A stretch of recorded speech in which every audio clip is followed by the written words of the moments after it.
Coming to you live from downtown Detroit, this is Benzinga's PreMarket Prep with your host, Joel Elconin. This is a volatile puppy here, isn't it? And Dennis Dick. I'm bidding a penny. I will buy the stock for a penny. With everything you need to start your trading day.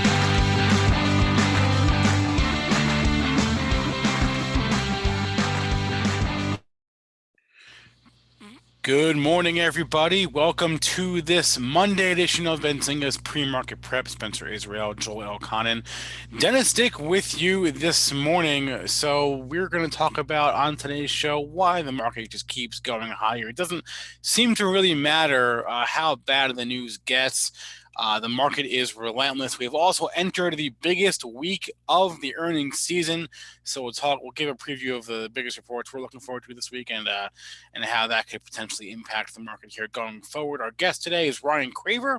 He's our retail expert. He's also the founder of Commerce Canal. He will join the show at 8:35 to give us his thoughts on the retail sector.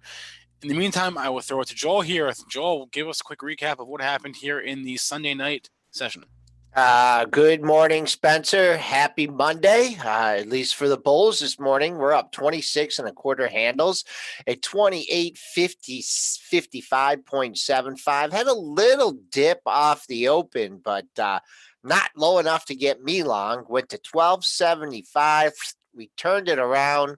Took out the highs from Thursday and Friday, got up to 28.65. We backed off there, 10 handles. I'll just give you the high from last week. That was 75.5. And then that Friday high on the Gilead News was 28.85, both within striking distance. Oh, crude, June crude, just getting lit up like a Christmas tree here. Down 22.5%, $3.83. It's down at 13. It just keeps going down. I'll just call it $13. Restrictions on the June contract for liquidation only, and that is what they're doing. They are just liquidating. Looking at your July and your August, they're down, not nearly on the same percentage. So they're trying to keep that juice in there. But you got to think when it comes to the front month contract, you're going to get hammered no matter what.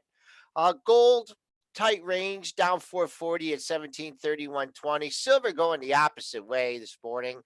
Silver's up 1.7 cents at 15.28. And I took Bitcoin off my screen, but that's inching towards 8,000. The futures are up $195 at 7,790. Triple D, you said buy the dip. I mean, is that still the mantra? Yep, that's still the mantra. That is working better than it ever has. I mean, let's take Intel for example. And look, when we were getting dips and, the markets were buying the dips, think about, Intel going back to last year and they disappointed in that one quarter.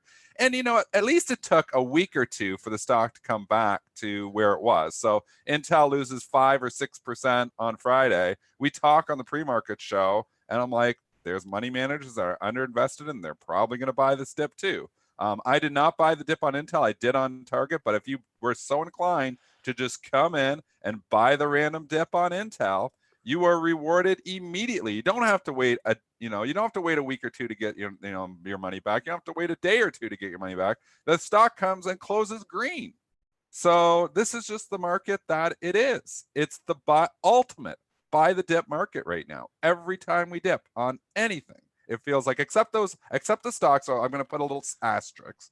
Except for the stocks that are at ground zero, like the airlines, the casinos. Now, although the casinos, they started to buy the dips on those too. So, but there's certain stocks that have been ignored. But for the most part, if you're a company that is somewhat sound and not directly impacted by this, buy the dip has been working better than it ever has before. Target last week, Intel. Just keep looking through the examples. And the overall S&P, overnight, same story. You get a dip. You think crude's getting killed. S&P's bound to probably go down, and it does go down for a little bit, but nah. We'll find the silver lining somehow in this silver lining lit up market, and we'll buy it right back again. So this is the market that we're in. They are completely ignoring all fundamentals now on everything, because when you analyze the fundamentals, it is not pretty. The earnings season really has been ugly. Yes, the bars were low, but you take those numbers and you look at what has been reported, and the numbers obviously have been absolutely terrible, and they're not going to get any better in the second quarter. And you look at crude imploding, COVID, okay, well, maybe we're starting to see a little bit, we flattened the curve, but still, we're a long ways from getting the hell out of this thing. Market cares about none of that. Market just cares that we're underinvested, and this is the market you just have to own, and we're buying no matter what. And that's what continues to happen.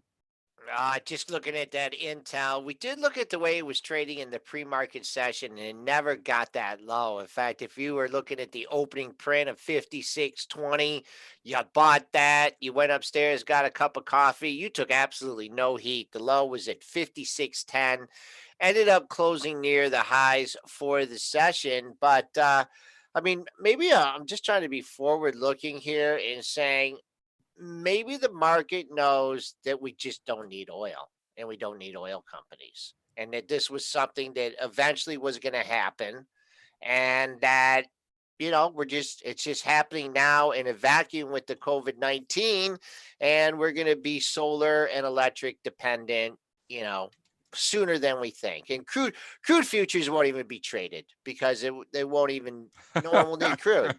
We don't need crude anymore. Who needs crude? We don't need crude. I mean, that's we what the market's telling me, Dennis. Fuels. No, we don't. Even though they're going to be dirt cheap. It's unbelievable that we can ignore crude now too. Obviously, the markets, got hit on it a little bit last week where we had the negative crude price, but this market is so resilient.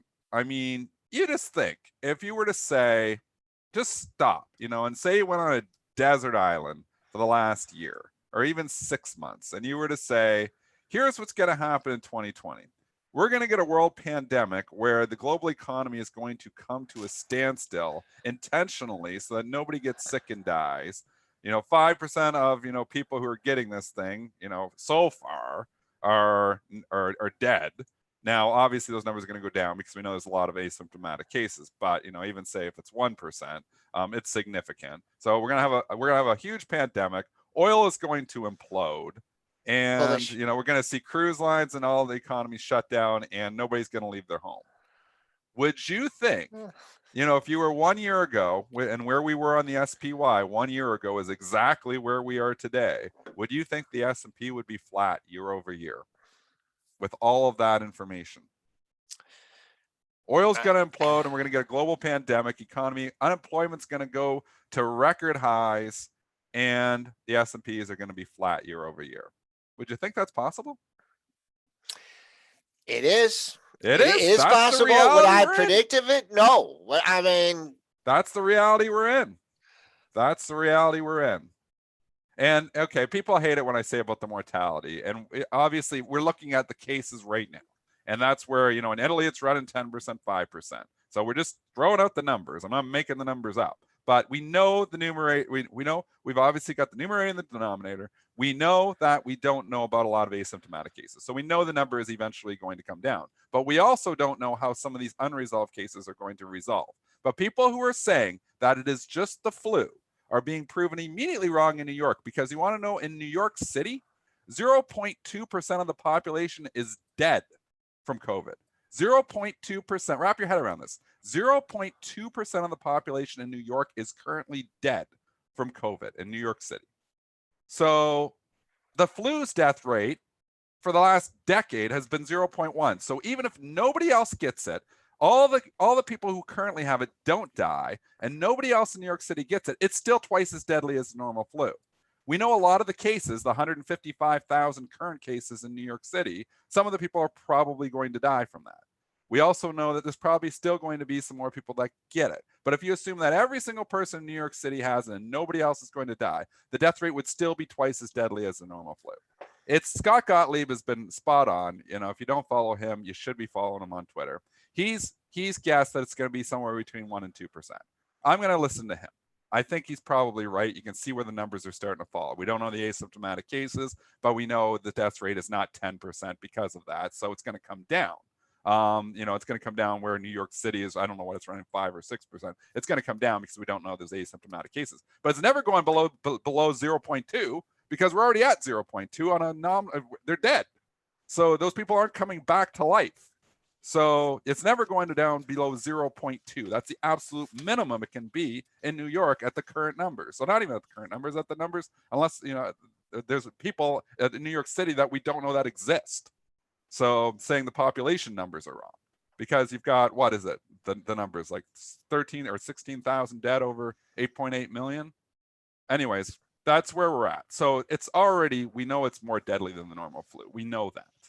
But Dennis, the curve is flattening, which for is sure. Right, which is undeniably that's happening, and that's great news. And there are only, and I use that term, lightly, there are only 1,100 new deaths reported yesterday across the U.S., which is a lower number than we've that's better news than we've been getting. We have we knew this was happening, and this is still part of the flattening the curve rally. This whole rally has been, I tweeted that out 3 weeks ago when we started to see the numbers a little bit better. Are we going to have a flattening the curve rally? We've had the flattening the curve rally. The flattening the curve rally might continue for a while. This is the bull scenario. Short term, you could see, like, I'm not saying go out here and sell all your stocks. I'm laying out that they're ignoring the long-term picture here, and they might ignore it for a long time. The short-term picture doesn't look that bad. George is opening. We're starting to open some stuff up. The curve's flattening. Less people are dying. What does it all mean, though, in 6 to 8 weeks when we just reopen everything? Does, everything just go back to normal? I don't think so. Bring up the CBS survey from the weekend. And this is what I've been talking about on this show for a long time. So the CBS survey, this was done. I just saw this on my Twitter account over the weekend. But bring it up and show it. And it's just making the point that I've been making. That even if we lift all restrictions, and this is what people are calling for, let's go back to normal. If we lift all restrictions, this was the survey. This isn't some small, this is CBS. It's a fairly significant company. I heard of them. We've heard of CBS.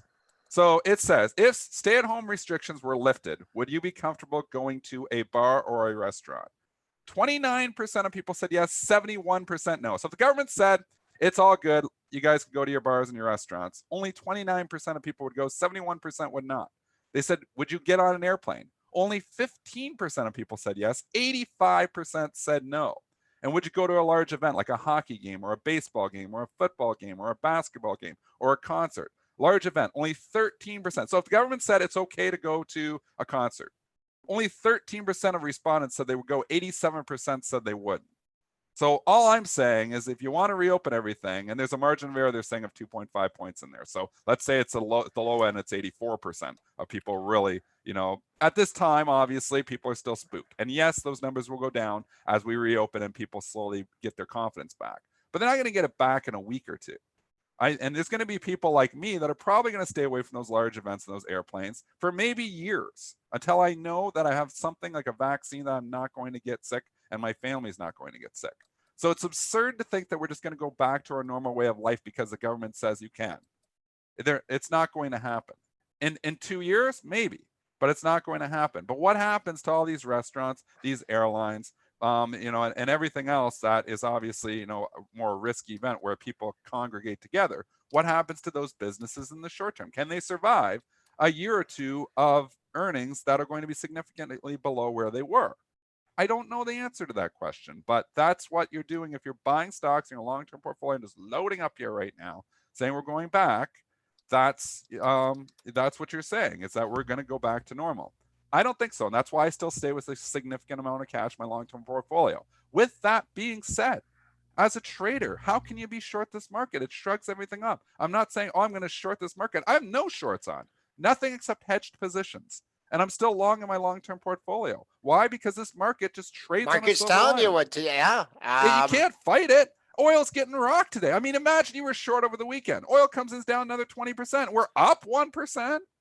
It's a hard market to fight. It almost feels just manipulated to the higher, and it is. It's manipulated by the Fed. We know that, obviously through indirect means, but it's been manipulated higher. It's been, so it's a difficult market to short. So, but I'm not confident to just go all in. I'm rebuying all of my SPY that I sold at 3:30 before this thing started because we're just going back to normal.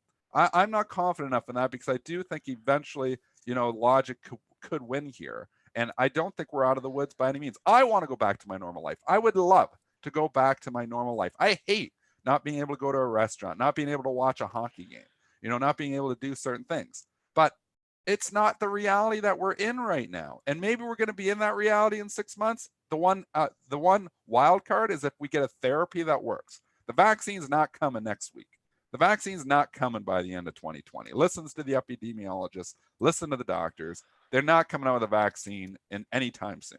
What we need, though, and what the wild card is like a Gilead therapy work. If Didn't something Gilead works, get downgraded? that could help.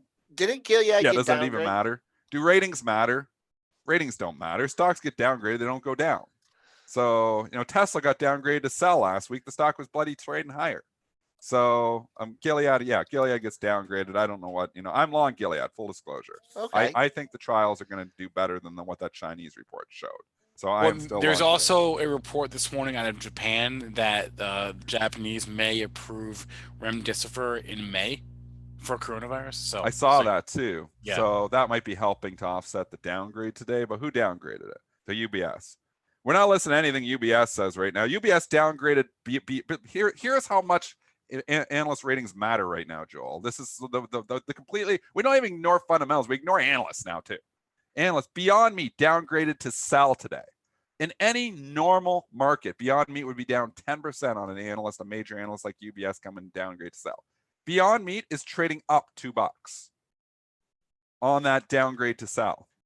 They don't care. Nobody's listening to analysts here now. They've been wrong the whole time. Ratings, it seems like, and sometimes they look at them, sometimes they don't. But for the most part in this market, they don't care about anything. Beyond Meat is up $2.50, and the analyst from UBS downgraded to sell today. And it's trading up. I think you got some fundamentals going on there a little bit, Dennis. The people are, with these meat packaging plants closing down. You had the China deal last week. So is that good for Beyond Meat? Actually, I do want to talk about this. I'll pull up a chart of Tyson here because a lot of ink has been spilled about what's happening with the meat packing industry in the U.S. right now. JBS had to close a plant in Colorado. There was a plant that was closed in Iowa as well. The board member of Tyson came out and said that the supply chain has been disrupted. They're killing.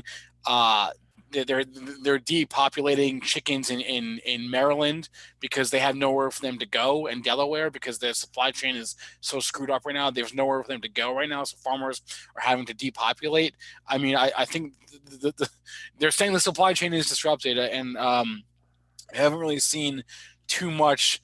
I haven't seen too much written just about the implications of the trading implications of this, but I wouldn't be surprised if we get some follow through in Tyson and the other meat follow through on the downside. You mean? Yes. Meat production stocks out there because the supply chain for meat in the U.S. seems to be screwed up right now. In any regard, when fundamentals don't matter and you're trying to build a fundamental case to buy or sell a stock, it's tough. It's tough, whatever. Beyond Meat's in a squeeze again. Yep. Nothing else matters. They're squeezing them.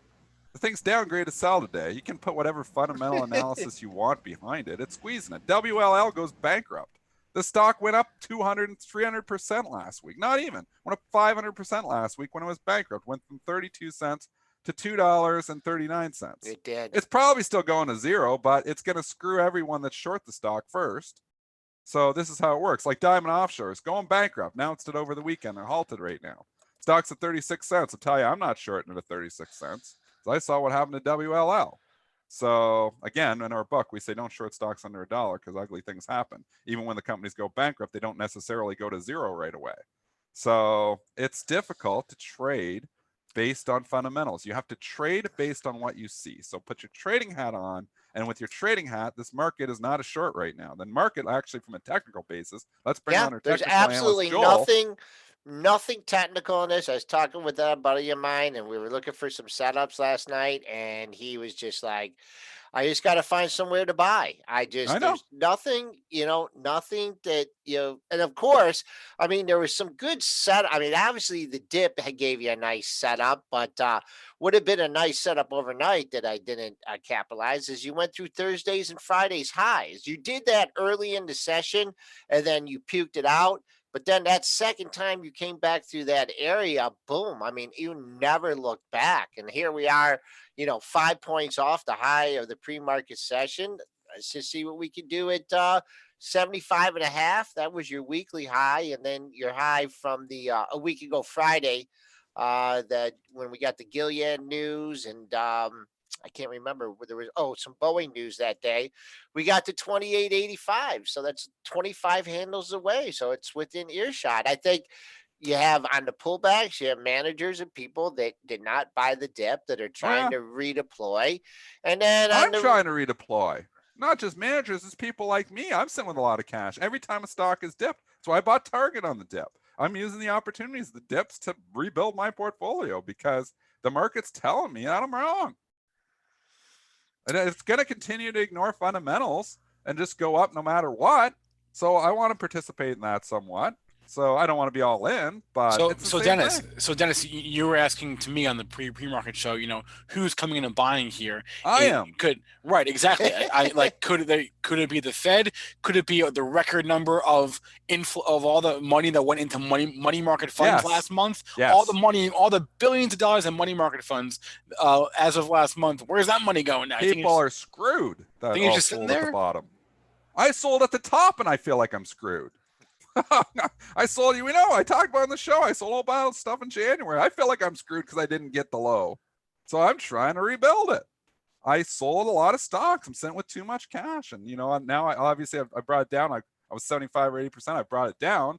I've got a lot of stocks in there, but I continue to I should have bought the Intel. I'm kicking myself. I said it on the show. I should have bought it on Friday.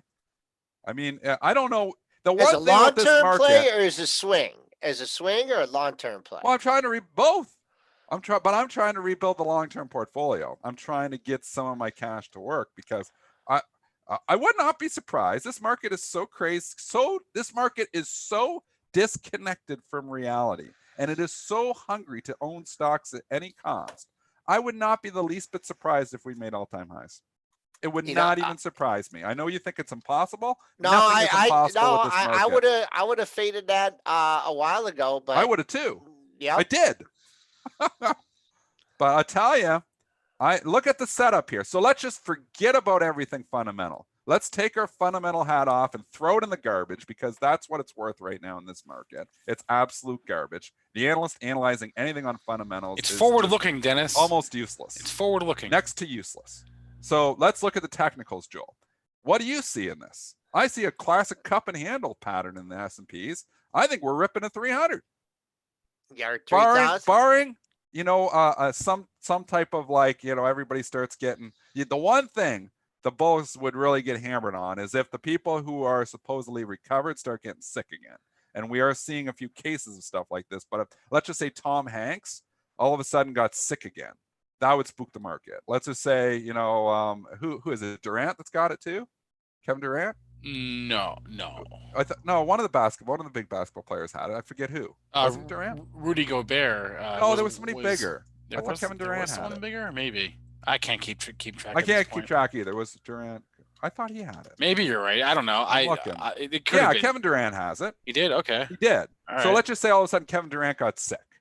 Now you'd be spooked. So if you get somebody that is supposedly recovered, Chris Como on CNN, who's on the road to recovery, if somebody gets, sick, that would spook the market. So that would derail the bear thesis or the bull thesis in a hurry. But just take out all fundamentals, throw them in the garbage because that's what they're worth right now. And look at this from a technical basis. Joel, what do you see? I see like a cup and handle. We just lost Joel for a second, so Joel will be back with us. But I see a cup and handle ready to rip it to 300. Craig Johnson on our show. It's taken you 2.5 weeks. You almost got me on your side here now.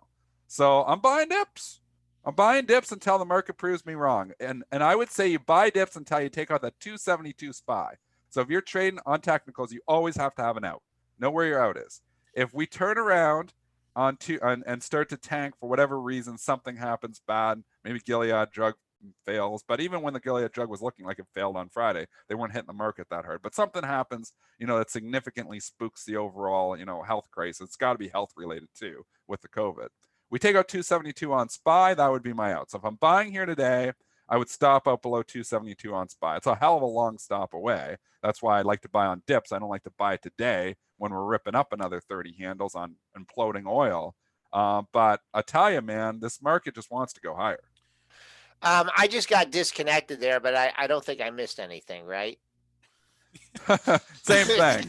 I'm just saying, I'm throwing the fundamental hat. When I'm trading now, I take my fundamental hat and I throw it in the garbage. I'm going to stay with my, I'm probably never going to get over 50% cash here because I'm still nervous of this long-term scenario that we're not nearly out of the woods here yet. But from a trading perspective, I am biased long. I'm going to keep buying dips on stocks because it continues to work. And I'm saying if you're buying here today, I'd stop out below that low that we got last week, 272 on the SPY. You got a clean setup here. So again, buying dips. I'm not buying, we're up 30 handles. But, the dip overnight, where'd we get down to? About 270. Where'd we get down to? Overnight. Down 20 handles. Yeah. So we're up 50 from the lows today. Yep. 20 to call it 28.13 in the S&Ps. I don't think the spiders were open when they made that low, but let me see. The 4 a.m. open, I'm sure, was the low in that. Did you get up this morning, Dennis, for that or not? No, I actually slept in. I didn't even get up till after 7 o'clock. Well, I was awake because my kids are awake, but I didn't come to my office and start trading till after 7 o'clock here today because I didn't have a lot of positions on from Friday night. And I know how hectic the weeks get, so I decided to take it easy and not try to trade at 4 in the morning this morning. Here's an interesting stat I just saw come across my Twitter from a few minutes ago. This is from the TSA. Okay, yesterday 128,875 travelers went through TSA checkpoints at airports nationwide. That is the most people screened by TSA in a single day since April 3rd. So more people flew yesterday than at any point since April 3rd. New York is talking about reopening the upper 2/3 of the state. New Jersey is going to present a plan today as far as reopening. We are getting within a couple weeks of the current deadlines for these stay-at-home orders. A lot of them end May 15th. So that's where we're at. May 15th, right? Now, Wisconsin did extend, I believe, until a little bit later in May, but so far the social distancing and I made a comment to a couple of you guys last night. My wife has a partner in her office that was volunteering at a COVID unit in Detroit, and her in Novi, and her last day was yesterday. They have cut down on the patients in the unit. Detroit's been real hard hit. Good. And they're not doing a lot of other things in the hospitals now. Actually, the hospitals, Lisa sent another patient in for appendicitis, and she went in there, and the emergency room was pretty empty. Because they're not doing these other procedures, not doing anything. So, those are the kind of signs that the market wants to see. And what Dennis is talking about is, if everything restarted tomorrow, can we get back to the point where we were, let's say, back in January with the consumer spending? That's hard to imagine. That is very, very hard to imagine. But does it even matter, though? It doesn't. Because the market thinks we're going to get there eventually. And as long as the market thinks we're going to get there eventually, stocks are going to continue to go higher. I'm bullish stocks. I'm bullish stocks because the fundamentals, you got to take the fundamental hat, like I said, throw it in the garbage because it doesn't even matter. The bar is so low for everything.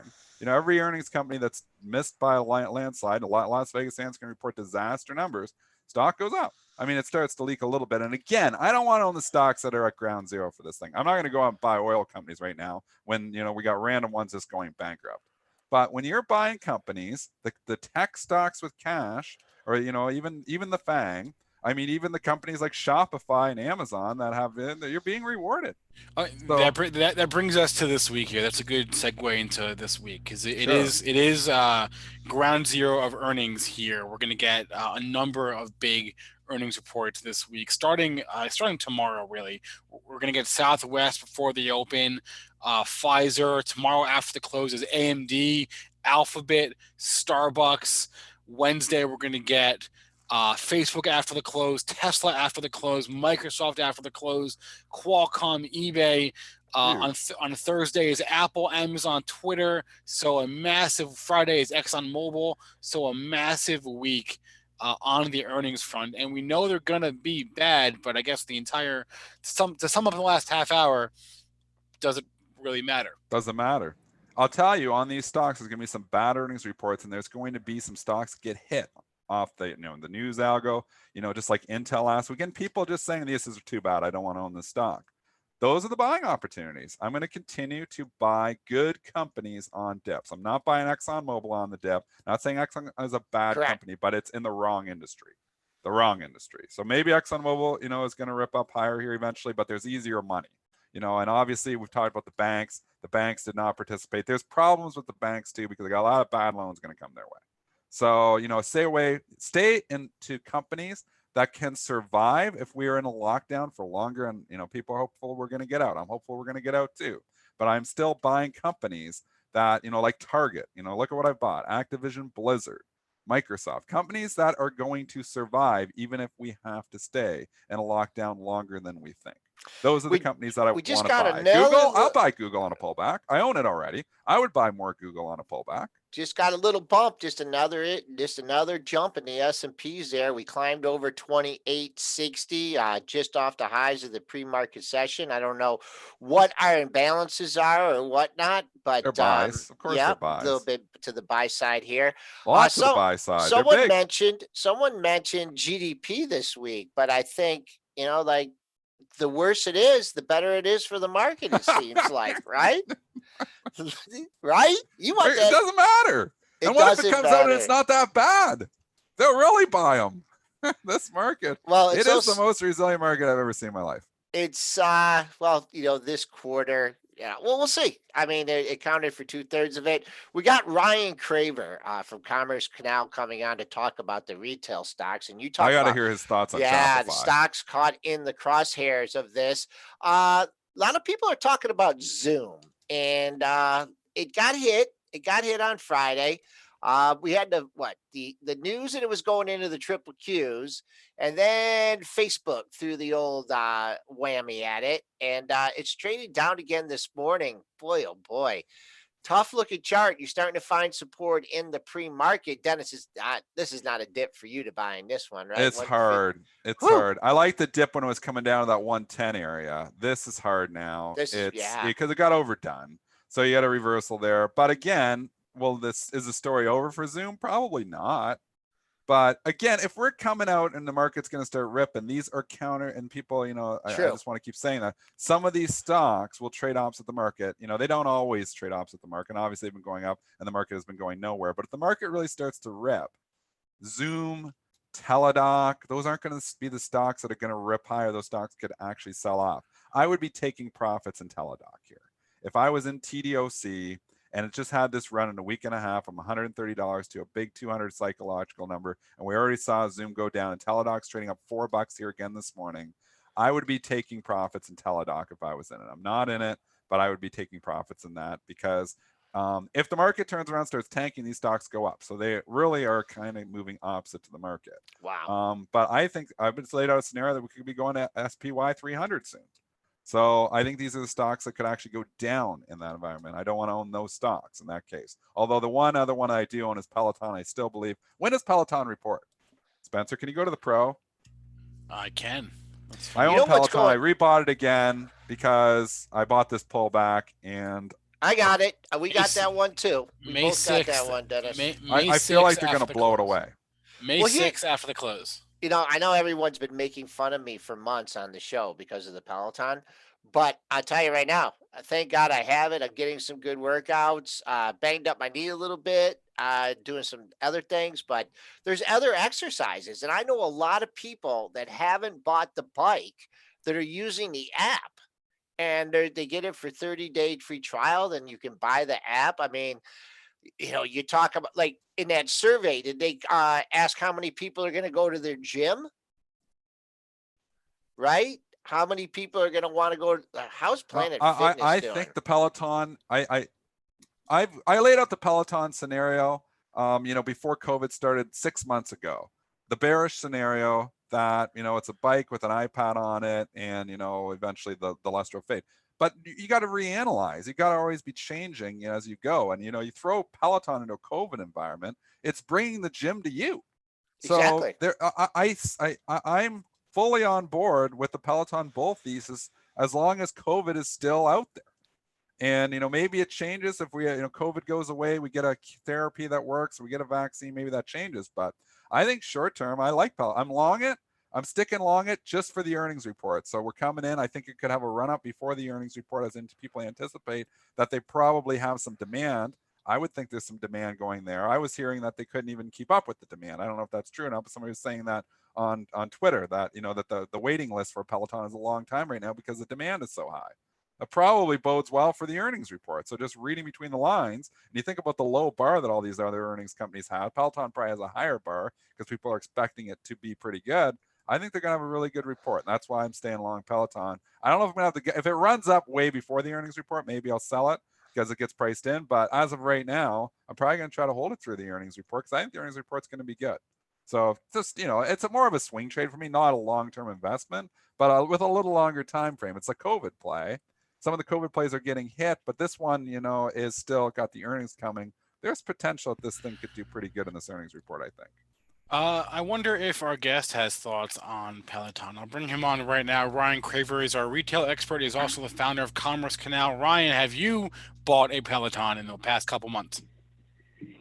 I actually bought a Peloton about nearly 2 years ago. So I've been paying those subscription fees for a while. I actually completely agree with you. I think there's going to be a strong run up into earnings.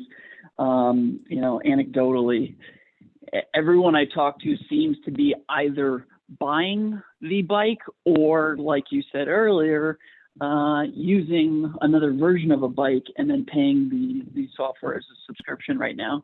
I think we're going to see something that's very similar to what we saw with Netflix, where a number was a lot bigger than estimates and it had a run up prior, but then sold off as the estimates materialized. Such a simple thing too. I mean, if you I know the technology that goes behind it and everything, but basically a workout bike with a sophisticated computer. Well, I don't know how sophisticated it is, but full disclosure, I have that one too. Really don't have a target on the upside or plan on selling it. But let's just talk about like Shopify or Amazon. I mean, these companies, and I know you've liked them both over the past here. I mean, could you have even predicted the kind of acceleration? And if you look at it, like if people are shopping on it, nothing makes sense, but that's fine because you can still just trade what's in front of you. But if everyone's going to be buying from Amazon, watching Netflix, and ordering from Wingstop, then and playing Fortnite or whatever and Activision, that just doesn't really coincide with what the stock market's doing right now. I hear you. I can't say I'm shocked by Amazon. I think the Amazon run-up makes a lot of sense. Even though they are probably losing some of their business to the other brands that are able to ship direct to consumer, as well as Walmart and Target, who have seen a lot better shipment times. Go figure. You would have never thought that Amazon would be beat on shipment turnaround.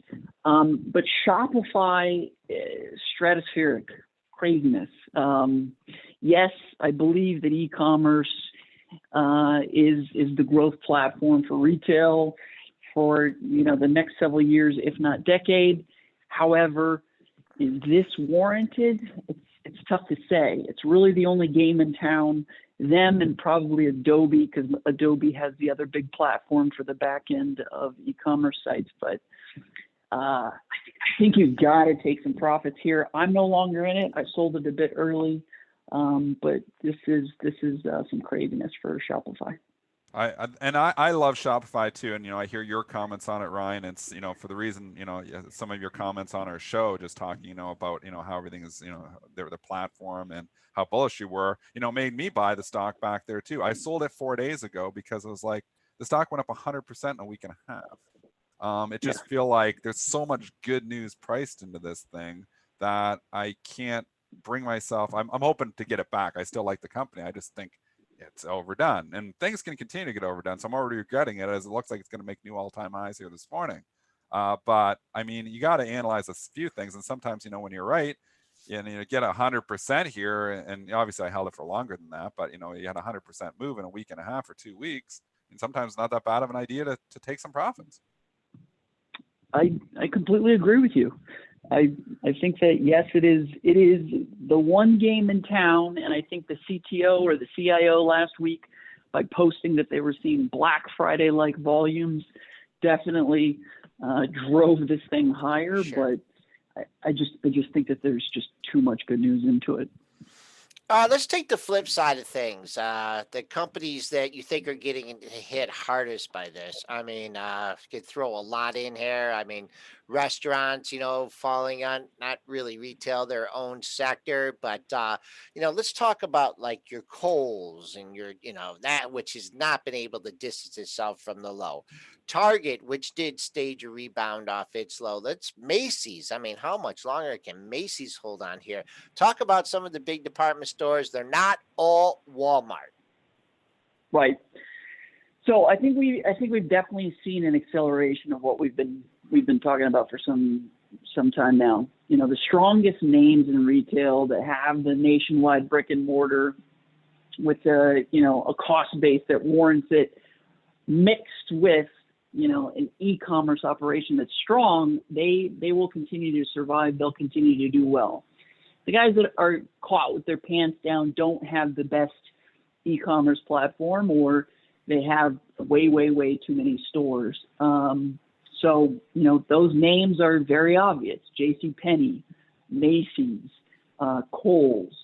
I think what we're going to continue to see is, until we know when these stores are going to open back up, if they don't have enough e-commerce to offset that brick and mortar weakness, as well as whatever weakness comes to consumer spending after all these stimulus checks are spent, then we're going to have some serious trouble. Neiman Marcus, JCPenney, I think foregone conclusion for bankruptcy on them. Macy's is now finally tapping their real estate. When we previously spoke, it was to tap real estate for major dividends or for reinvestments in the company, but now it looks like it's going to be for them just to stay alive. I think Kohl's hasn't been talked about as one that we should worry about, but it definitely should be added to the list. They only have a few more months than Macy's does, even if Macy's taps their real estate, depending upon that valuation. But anything within the department stores, I can't see anything positive for the foreseeable future, whether it's on the consumer spending side or just way too many stores and those stores that aren't even open. Earlier this week and last week, I popped by a few of the strip malls to pop my, eyes into the windows of the Marshalls and the TJXs of the world. And if you think about retail right now, they've been closed for so long. A lot of what I saw was Easter goods or swimwear, the types of products that, once they close and once they open the doors back up, no one's going to want, or they're going to need to severely discount them. So it's just, it's just a very tough time for those guys that have all this brick and mortar that has been closed for so long.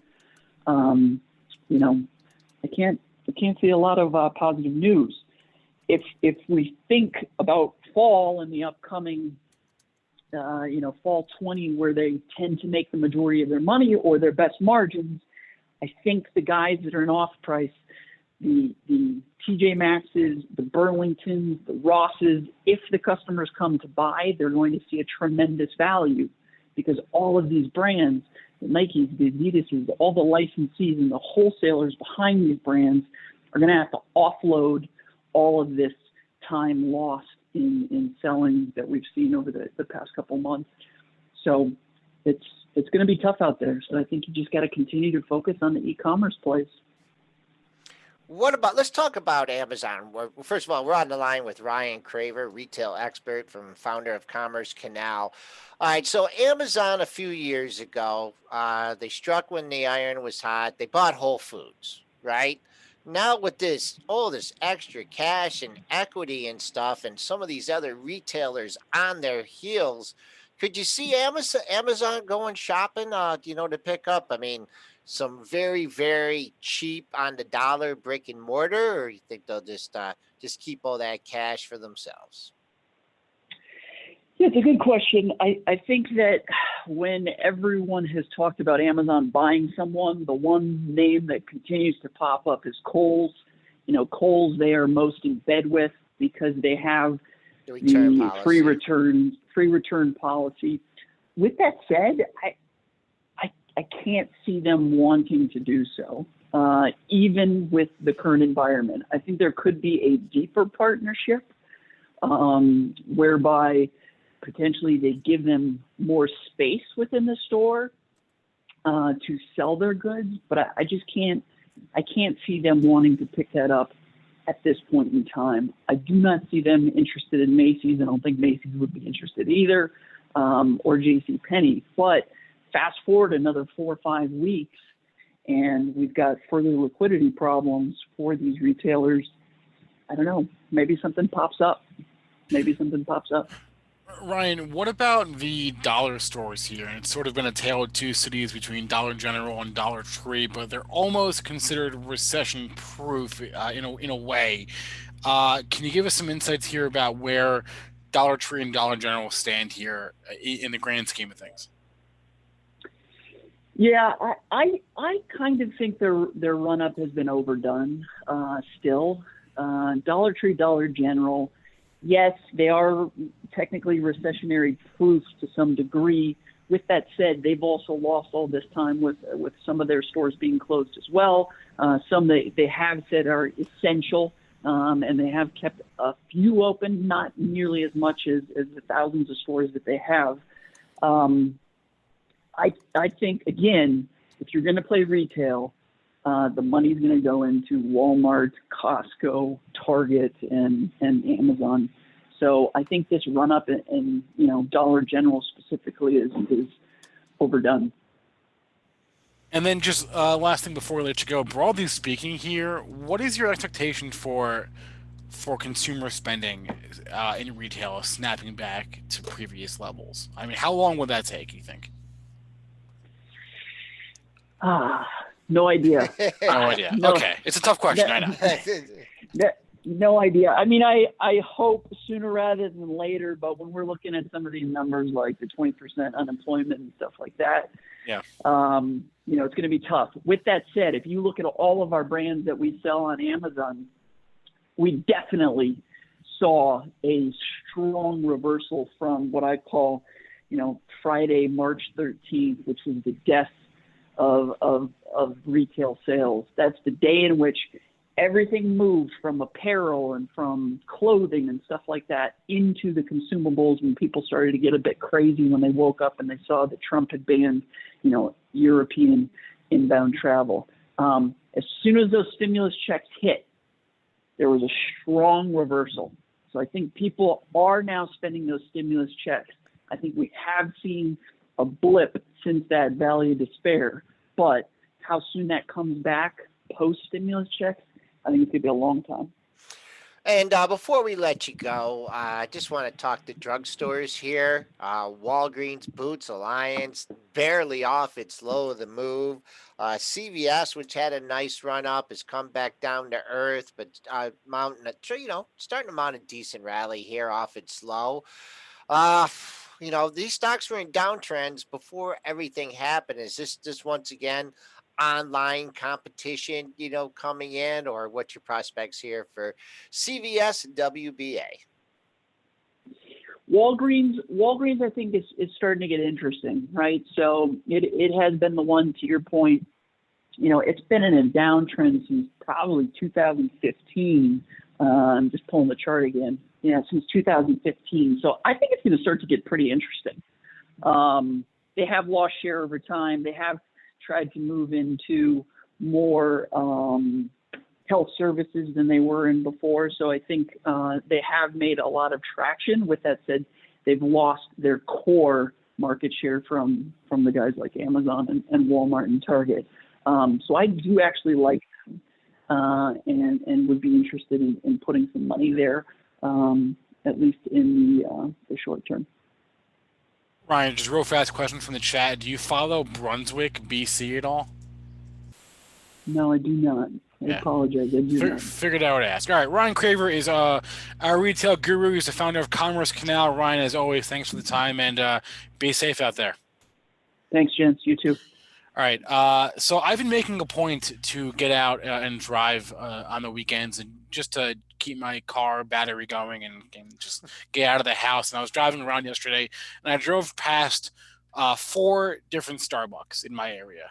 One of them was closed, and the other 3, the lines for the drive-through at the Starbucks went through the parking lot. One was in the strip mall. I went to the other end of the strip mall for the line of the drive-through for the Starbucks. So people need their Starbucks, I learned this weekend, shut down or not. They're still going to Starbucks. I didn't know that. You got to have some sort of entertainment. You got to have something to look forward to. I almost was going to wait online because I thought I need to keep my car battery going. I need to drive around. I might as well just sit in line. I didn't do it, but I thought about it. It would have been like a 45-minute wait probably. But when do they report? When do they report? Good question. Do you know? We can look it up. Let's find out. Let's I bet you it's coming up very soon.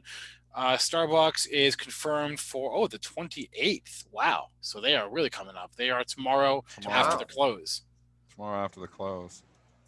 I mean, the bar is set low for everything. So, your argument that, hey, maybe the Starbucks sales aren't going to be that bad. I mean, we know the first 2.5 months of the first quarter was still pretty much business as usual for most businesses. It was the last couple of weeks got dinged in the first quarter, and then it's what they're going to say about the second quarter. But their China stores, we know they've said most of them are reopened now.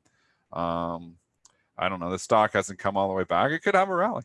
I don't know if it's going to rally. It's up a percent here today, but I could see, if any dip on Starbucks, this would be another one. I would say if it dips on the report for whatever reason, I think there's buyers. So I'd be buying the dip on this. Boy, I haven't heard much about Luckin Coffee, huh?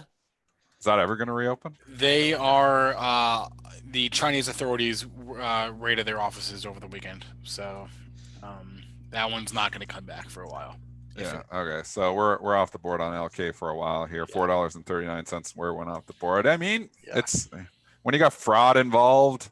How do you can't even analyze anything from a fundamental basis because you don't know what you can believe. So it sounds like it was significant fraud there too. So it's too bad for the LK shareholders.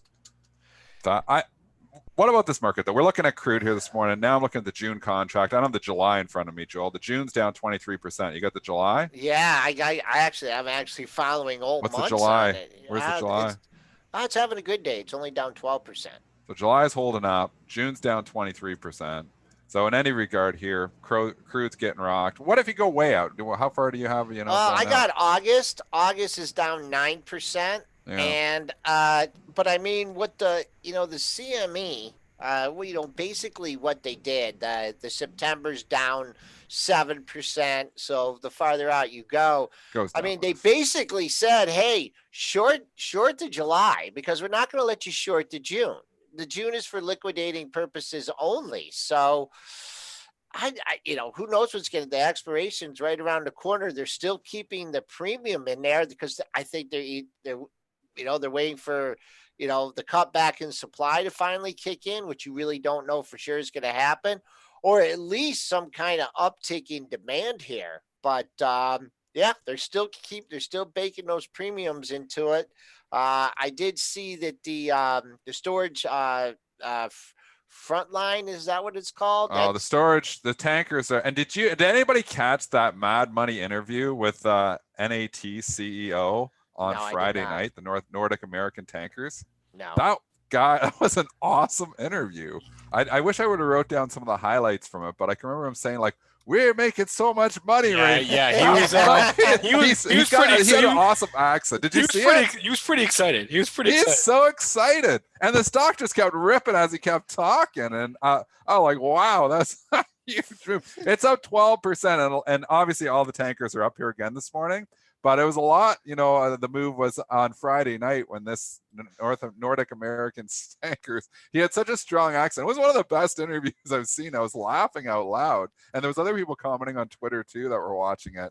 It was really funny. And he was just talking. He wasn't sugarcoating it. He's like, we're just talking about raking in the money and never seen business like this, because obviously the storage facility for oil, but they talked about the dividend. And he's like, oh, we're raking the money. The dividend's good because they have a dividend actually on this one too. So anyways, the stock's up 13% this morning. But if you look at these tanker plays, they're all up again. So as oil goes down, it seems like significantly these tanker plays are ripping. And if you just want a few of them, Frontline, Joel was saying FRO, STNG, is Scorpio tankers. They're all up 6% plus. TK is up 5%. There's some other ones. I have a whole list here. EURN, I believe, is one. I've never traded this one before, but somebody on Twitter has pointed out. It's trading up 5.3%. If anybody else has some other ones, I've INSW is up 9%. You know, it'd be ripping in this environment, but it's not around anymore. Dry ships. Knew you were going to say dry ships. I knew that was coming. This would have been their environment. We were waiting for it. Dry ships. And who are some of those other dogs that used to? Oh, there was a whole bunch. A lot of them went off the board, I think. Yeah. But there's still quite a few of them out there, and they're all ripping here again this morning. NNA is another one. That is up 7.5% here this morning. So I think we just gave you about 8 or 9 of them. Yeah. There's significant moves in these things right now, and I guess tanking crude, pun intended, is good for these tankers. Yeah, I mean, the way this June is going down here, now it's down 25%. I mean, it's just amazing the way the market's holding up. We got a few more there too. Oh yeah, these are all off the board. So Alec is showing. Yeah, there was like TOPS was there for a while. I guess. Oh yeah. Wait, wasn't DCIX? DCIX. I don't see that one anymore. I think it's gone. SHIQ was one. Is that one gone now too? Oh no, ship's still there, but it's only 16 cents. So I don't know. I don't know where a 16-cent stock can go. It's up 4% because it's up half of a penny. Hard to get excited, but when you look at these big ones, this NAT was one of the catalysts from Friday night. That's CEO. So if you can go on CNBC and watch that Mad Money interview with this NAT CEO, it was really funny. The CEO is awesome. I even tweeted Jim Craver, like, that's one of the best interviews I've ever seen. That CEO was awesome. I don't know if it was stuff he was supposed to be saying, but man, he was positive on his own company. We're raking it in. What country is he from? I don't know where he's from. Well, NAT Nordic. So. Oh, okay. So Switzerland or somewhere over there. All right. Europe somewhere. I don't know. I failed geography. Northern Europe. Northern Europe. Sweden, Switzerland, but no, I mean we talked about this on the phone a couple of weeks ago, and how these things were perking up, and now what you're seeing with the front month contract here. We got about 2 minutes to go here. S&P's had that little sprint over 2860, and we've fallen back a little bit. I just wonder if it's going to be one of those days where, I don't think we're going to see that pre-market low of 28.1275. And sure, we're not far away from that pre-market high of 28.65, but just where you get one of those lazy days where a lot of the action was overnight. And that's been the way for a long time. The big moves have always been overnight. That's why I've moved to being an overnight trader. We know that. I've changed my whole trading style to overnight trading because the bigger moves are overnight. So, I've talked about that on the show for years. Apple did announce, I just want to say, there is some Apple news here. And if you're wondering why Apple leaked there a little bit, this is from Benzinga Pro, Apple cut the number of flagship iPhone units being produced over July to December period by as much as 20%. That was actually reported from Dow Jones. It's in the Pro there now. So Apple is barely up here this morning. It's only up 25 cents because of that news. Okay, Spencer, any other news? I mean, we kind of skip over ratings here, but No, the only other news is the Embraer Boeing deal looks like it's off for now. ERJ is down around 14% off because of that headline, but the CEO did say that they have identified other cost-saving measures to offset the loss of revenue from this deal. Boeing was supposed to buy the commercial plane division of Embraer, so that looks like it's not going to happen. Now, ERJ down, I guess 12% now on that headline. save some cash, right? I mean, makes sense. Yeah. I saw the other headline I wanted to get to. GM. Was it GM? I saw it go by really quickly. GM is suspending their buyback program. Dividend's gone too. And the dividend. Yep. So yeah, dividend is gone. So I guess the dividend was still there on GM. They've suspended the quarterly dividend. So not got rid of it, but they suspended it. So it's not getting paid. 7.1% gone. GM's trading down 50 cents. I mean, this is, again, I feel like ground zero stocks for this, because who's going to buy a car? That's and maybe it's a Tesla. Obviously Tesla, it's performed very well, but I don't think people are going to the dealership, sitting test driving a car right now and buying a car. And we know their margins are so tight, and they're spending dividends there. This is the opposite of a cash rich tech stock that I'm talking about buying. So I'm not interested in buying the dips on GM and Ford stocks like this. This would be, so they report, difficult maybe as a trade, if you can buy dips, but I'm not putting these ones in the long-term portfolio. I put Target in the long-term portfolio on the dip, because you know what? People are going to shop at Target, whether we're in a lockdown, come out of lockdown, they're probably going to shop and start doing apparel, and they'll shop there more. But General Motors, Ford, we're in a lockdown for a prolonged period of time, going to be major problems. All right, it balances, Dennis. It they slated buy side.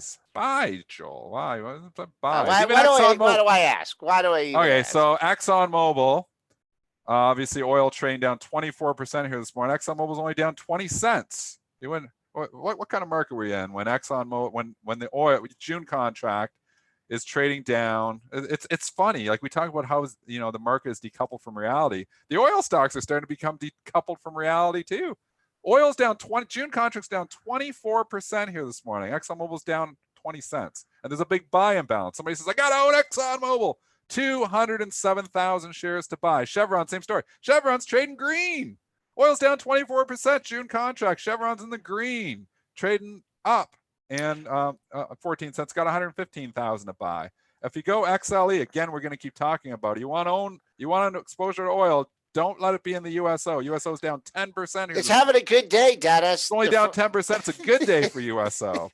XOP's down 1.7%, but you know what? They'll probably buy some of the dips in the oil companies. Remember, again, Diamond Offshore did declare bankruptcy here over the weekend, so that might spook a bit. But the big guns, competition. The big guns, Exxon, Chevron, Conoco, all holding up fairly well. Exxon, Chevron, miraculously in the green on a day that June crude is down 24%. It's incredible. All right, I want to wrap it up here. If you missed any part of our show, catch the replay on YouTube or our podcast for a free trial and subsequent discount to Benzinga Pro. It's our real-time news terminal. Click on the link in the description of this video. Thank you to our guest, Ryan Craver. Thanks to all of you in our chats, both on YouTube and on premarket.benzinga.com. Please remember, all the information from our show is meant to be used as informational purposes and not for investing or trading advice. Joel and I will be back with you at 3:40 until the close. In the meantime, everyone have a great rest of your day and be safe wherever you are.